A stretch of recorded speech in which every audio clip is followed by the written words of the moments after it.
MA Ejaz Aleru పట్టణ కాంగ్రెస్ అధ్యక్షుణ్ణి.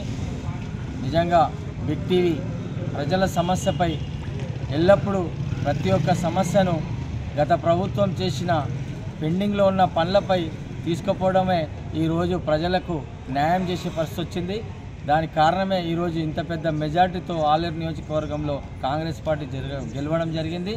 అలాగే గత ప్రభుత్వం టీఆర్ఎస్ ప్రభుత్వం చేయని పెండింగ్లో ఉన్న పనులు, ముఖ్యంగా ఆలేరులో అండర్ పాస్ కావచ్చు, పొలంపాక్లో ఆర్ఓ బ్రిడ్జ్ కావచ్చు, ఎన్ని సమస్యలు ఉన్న గత 5 సంవత్సరాల నుంచి గత ప్రభుత్వం చేయని పనులు నెల కాకముందే ఈరోజు కాంగ్రెస్ ప్రభుత్వం ఈ కార్యక్రమాలను మొదలుపెట్టడం చాలా సంతోషంగా ఉంది. దీన్ని చూసి ప్రజలు కూడా చాలా హర్షిస్తున్నారు. ఇలాగే బిగ్ టీవీ ఎల్లవేళలా ప్రజల సమస్యలను ముందుకు తీసుకోవాలని చెప్పి మేము ఈ సభాముఖంగా తెలియజేస్తున్నాం. బిగ్ టీవీ యజమాన్యానికి అలాగే బిగ్ టీవీ ప్రేక్షకులకు నూతన సంవత్సరం మరియు సంక్రాంతి శుభాకాంక్షలు తెలియజేస్తున్నాం.